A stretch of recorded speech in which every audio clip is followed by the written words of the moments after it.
शास्त्रीय लेखक डायोडोरस ने पशु पूजा की उत्पत्ति एक मिथक में बताई थी जिसमें देवताओं ने दिग्गजों से खतरा महसूस करते हुए खुद को जानवरों के रूप में प्रच्छन्न किया था। तब लोगों ने इन जानवरों की पूजा करना शुरू कर दिया और देवताओं के अपनी सामान्य स्थिति में लौटने के बाद भी जारी रखा। लिबबॉक 2005 पृष्ठ 252।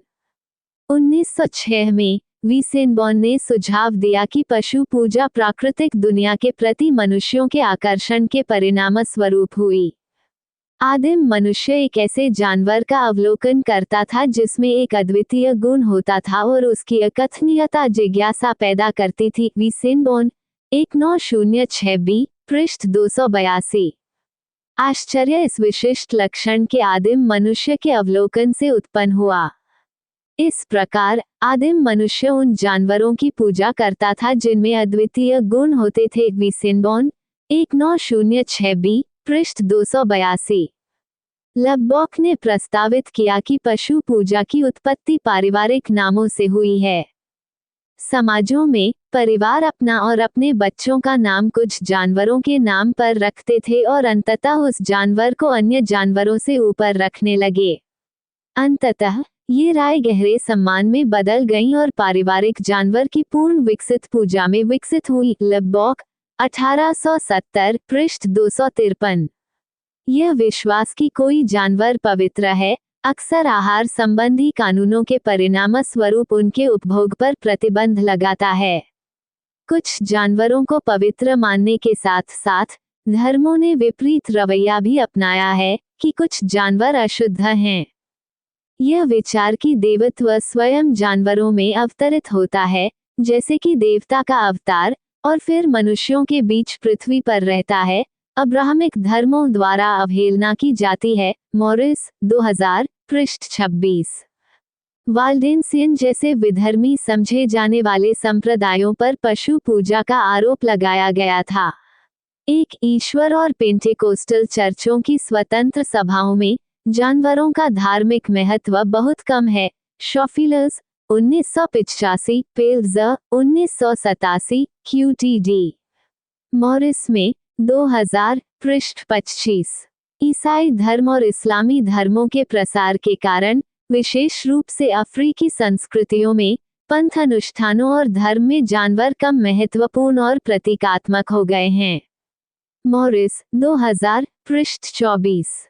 मिस्र के देवताओं को विशेष रूप से ज़ूमोर्फिज्म का शौक था, जिसमें कई जानवर विशेष देवताओं के लिए पवित्र थे। बासेट के लिए बिल्लियां, थोथ के लिए इबिस और बबून, सोबेक और रा के लिए मगरमच्छ, सेट के लिए मछली, होरस के लिए नेवला, छछूंदर और पक्षी, अनुबिस के लिए कुत्ते और सियार, एटम से सांप और मछलियां, खेपेरा से भरिंग, एपिस से बैल। इन मान्यताओं के परिणामस्वरूप जानवरों को अक्सर ममीकृत कर दिया जाता था। उद्धरण वांछित विक्का में सींग वाला भगवान एक पशु मानव देवता का प्रतिनिधित्व करता है। 2. शिकार पंथ। भालू। मुख्य लेख भालू पूजा। ऐसे सबूत हैं जो ग्रीक देवी आर्टेमिस को भालू के पंथ से जोड़ते हैं। लड़कियों ने उनके सम्मान में भालू के रूप में नृत्य किया और इस समारोह से पहले शादी नहीं कर सकती थी। थॉमस 1911 पृष्ठ 51। पौराणिक कथाओं के अनुसार देवी ने एक बार एक अप्सरा को भालू में और फिर उर्सा मेजर नक्षत्र में बदल दिया था। मध्य पुरापाषाण काल में निएंडरथल के बीच एक प्राचीन भालू पंथ का अस्तित्व पुरातात्विक खोजों से प्रेरित चर्चा का विषय रहा है। वुन 2000 पृष्ठ 434-435। प्राचीन भालू की हड्डियां कई अलग अलग गुफाओं में खोजी गई हैं और उनकी अनोखी व्यवस्था को कुछ पुरातत्वविदों द्वारा पुरापाषाण युग के दौरान भालू पंथ का प्रमाण माना जाता है। वुन 2000 पृष्ठ 435। एनु ओमांटे समारोह भालू भेजना। जापानी स्क्रॉल पेंटिंग लगभग 1870। जापानी द्वीप समूह में चुनिंदा द्वीपों पर रहने वाले एनु लोग अपनी भाषा में भालू को कामुई कहते हैं, जिसका अनुवाद भगवान के रूप में होता है। जबकि एनु संस्कृति में कई अन्य जानवरों को देवता माना जाता है, भालू देवताओं का प्रमुख है। किंडाइची 1949 पृष्ठ 345। एनु के लिए जब देवता मनुष्य की दुनिया में आते हैं तो वे फर और पंजे धारण करते हैं और एक जानवर का शारीरिक रूप धारण कर लेते हैं। आमतौर पर हालांकि जब कामुई शब्द का उपयोग किया जाता है तो इसका अनिवार्य रूप से मतलब भालू होता है। किंडाइची 1949 पृष्ठ 345। एनु लोगों ने स्वेच्छा से और धन्यवाद पूर्वक भालू को खाया क्योंकि उनका मानना था कि किसी भी देवता का भेष, मांस और फर उस घर के लिए एक उपहार था जिसे देवता ने दौरा करने के लिए चुना था। किंडाइची 1949 पृष्ठ 348। वेल मुख्य लेख। वेल पूजा। वियतनाम में वान थियू तू मंदिर में सबसे बड़ा वेल कंकाल वियतनामी लोक धर्मों में वियतनामी वेल पूजा में से एक। मानव इतिहास के अधिकांश समय में वेलों को बहुत कम समझा जाता था क्योंकि वे अपना 90% जीवन पानी के भीतर बिताते हैं, केवल सांस लेने के लिए सतह पर आते हैं। बट 2007 कई संस्कृतियां, यहाँ तक कि वे जिन्होंने इनका शिकार किया है, वेलों को विस्मय में रखती हैं और उन्हें अपनी पौराणिक कथाओं में शामिल करती हैं। जापान में प्रचलित वेल पंथ तटीय क्षेत्र के आसपास होता है। यहाँ स्मारक पत्थरों वाले कब्रिस्तान हैं जो वेलों को समर्पित हैं जिनका शिकार किया जाता था और लोगों को खिलाने के लिए मार दिया जाता था। नॉमन 1974 पृष्ठ 4। बौद्ध शिलालेख इन पत्थरों को चिन्हित करते हैं जो प्रार्थना करते हैं कि बुद्ध का वेल के रूप में पुनर्जन्म हुआ है। नॉमन 1974 पृष्ठ 4। इन स्मारकों के साथ इस बात के भी प्रमाण हैं कि मृत मां के गर्भ में पाए गए वेल भ्रूण को निकाला गया और एक इंसान के समान सम्मान के साथ दफनाया गया। नॉमन 1974 पृष्ठ 5। कुछ तीर्थ स्थलों के लिए नष्ट हो चुकी वेल की हड्डियां भी क्षेत्र में जमा की गईं। नॉमन 1974 पृष्ठ 5।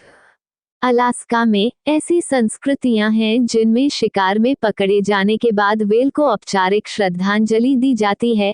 लेंटिस 1938 पृष्ठ 445। कुछ जनजातियां वेल के कुबड़, पंख या नाक को अपने शिविरों या वेलर के घर में ले आती हैं। ये हिस्से संपूर्ण वेल का प्रतिनिधित्व करते हैं और उत्सव के दौरान इन्हें सम्मानित किया जाता है। लेंटिस 1938 पृष्ठ 445।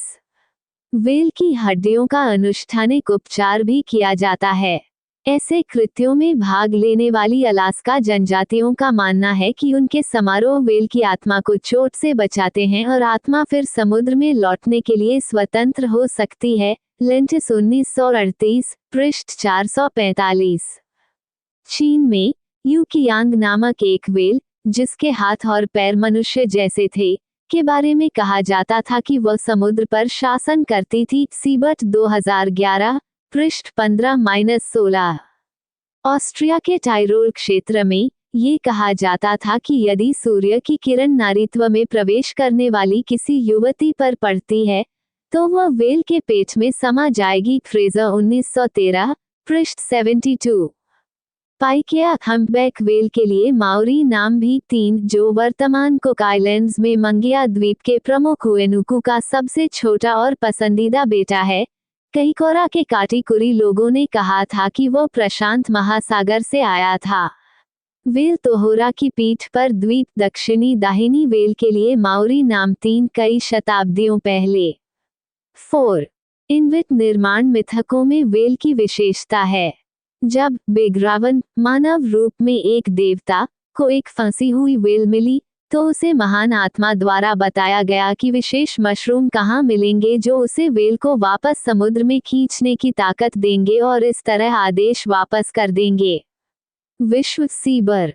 उत्तरी कनाडा के तलिंगिट लोगों का कहना है कि ओरकास का निर्माण तब हुआ जब शिकारी नत्सेहलिन ने पीले देवदार से 8 मछलियां तराशी, अपना सबसे शक्तिशाली आत्मा गीत गाया और मछली को पानी में छलांग लगाने का आदेश दिया। हेमलिच और बोरान 2001 पृष्ठ।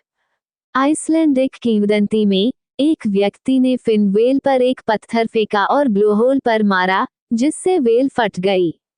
उस आदमी को 20 साल तक समुद्र में न जाने को कहा गया, लेकिन 19वें साल में वह मछली पकड़ने गया और एक व्हेल ने आकर उसे मार डाला। 5. पूर्वी अफ्रीकी किंवदंती में राजा सुलेमानी ने ईश्वर से प्रार्थना की कि वो उसे पृथ्वी पर सभी प्राणियों को खिलाने की अनुमति दे। एक व्हेल आई और तब तक खाती रही जब तक कि कोई मक्का नहीं बचा, और फिर उसने सुलेमानी को बताया कि वह अभी भी भूखा है और उसकी जनजाति में 70,000 और लोग हैं। फिर सुलेमानी ने ईश्वर से क्षमा की प्रार्थना की और प्राणी को विनम्रता का पाठ पढ़ाने के लिए धन्यवाद दिया। सीबत 2011, पृष्ठ 15-16।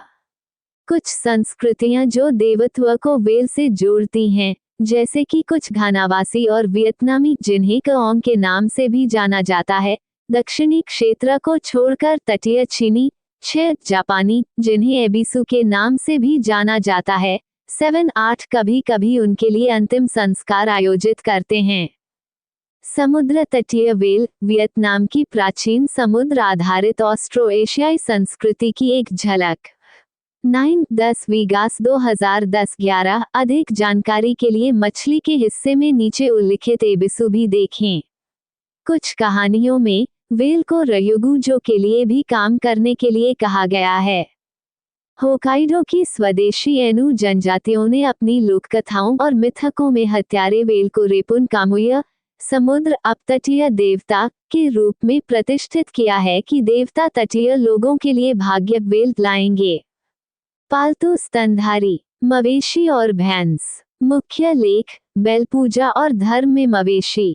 कई धर्मों ने मवेशियों को पवित्र माना है, सबसे प्रसिद्ध भारत और नेपाल का हिंदू धर्म, लेकिन पारसी धर्म और प्राचीन ग्रीक और मिस्र धर्म भी।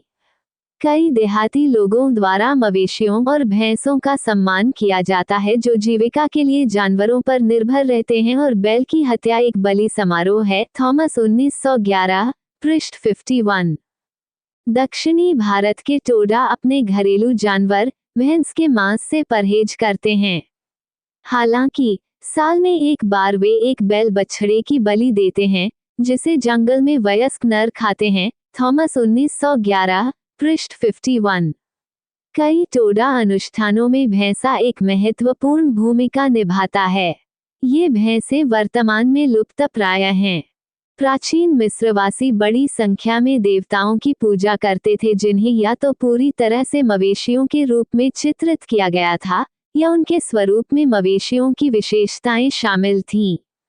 हेसेट, दूध और मातृत्व की देवी, को एक पूर्ण गाय के रूप में चित्रित किया गया था, जैसा कि मेहेतवेरेट, एक आकाश देवी थी, जिसे दिव्य गाय के रूप में पहचाना गया था, जिसके शरीर से आकाश बना था और जिसके 4 पैर 4 प्रमुख दिशाओं को चिन्हित करते थे। चमगादड़ देवी, संगीत और नृत्य की देवी, को गोजाती या कान और सींग वाली एक महिला के रूप में चित्रित किया गया था, जैसे कि हाथोर, एक बहुत बड़ी देवी थी जिसने चमगादड़ से अपने कई गुण उधार लिए थे।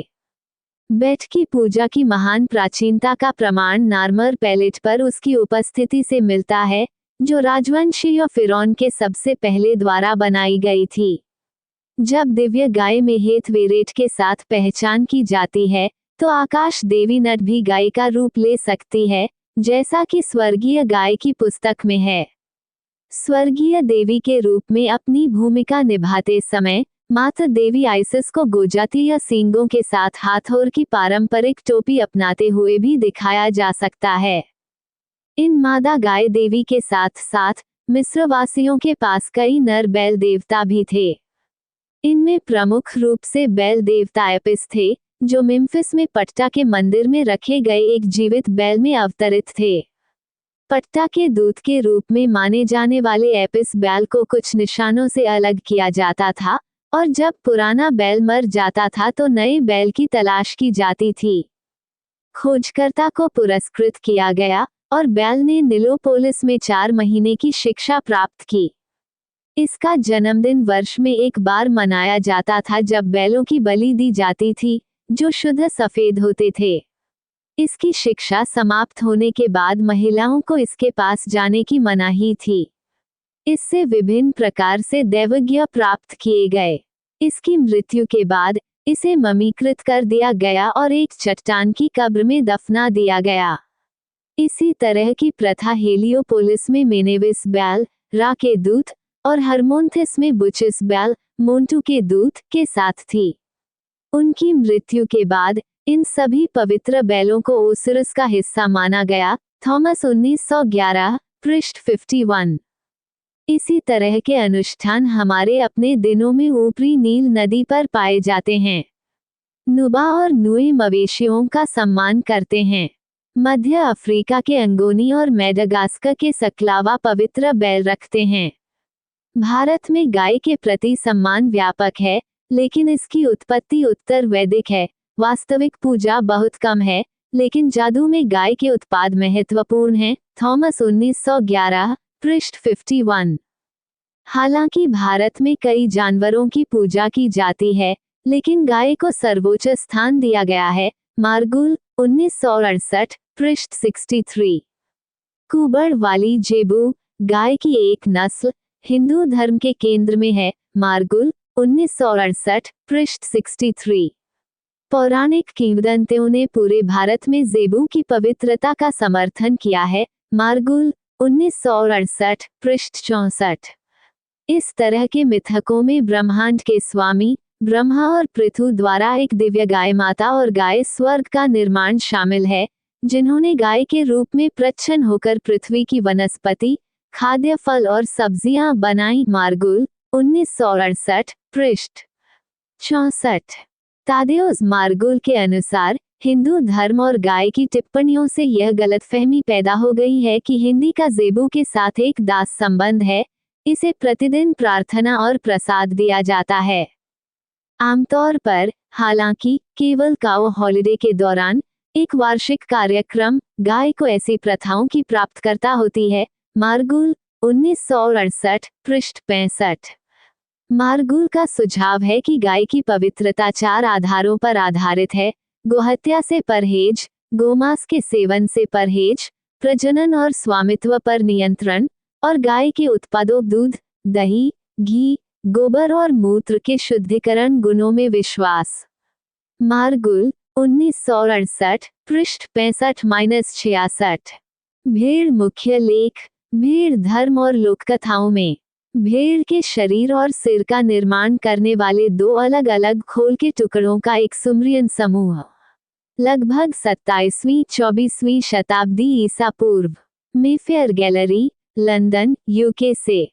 प्राचीन मिस्रवासी मेढ़े के सिर के साथ कई देवताओं की पूजा करते थे, जिनमें खानम, हेरिशफ, बनेबट जडेट, रा कभी-कभी और खेरटी शामिल थे। मिस्र के थेब्स के देवता अमुन भी मेढ़े से जुड़े थे और बाद के समय में उन्हें कभी-कभी राम सिर के रूप में दर्शाया गया था। उनके उपासक मेढ़े को पवित्र मानते थे, हालांकि वर्ष में एक बार इसकी बलि दी जाती थी। इसके ऊन से मूर्ति के वस्त्र बने। थॉमस 1911, पृष्ठ 5। दोस्तों, आज का वीडियो यहीं तक है। कि हमारा वीडियो आपको अच्छा लगा होगा। अगर वीडियो अच्छा लगा है तो लाइक कीजिए, शेयर कीजिए, सब्सक्राइब कीजिए और सेवा करने का मौका दीजिए। अगले वीडियो में मिलेंगे।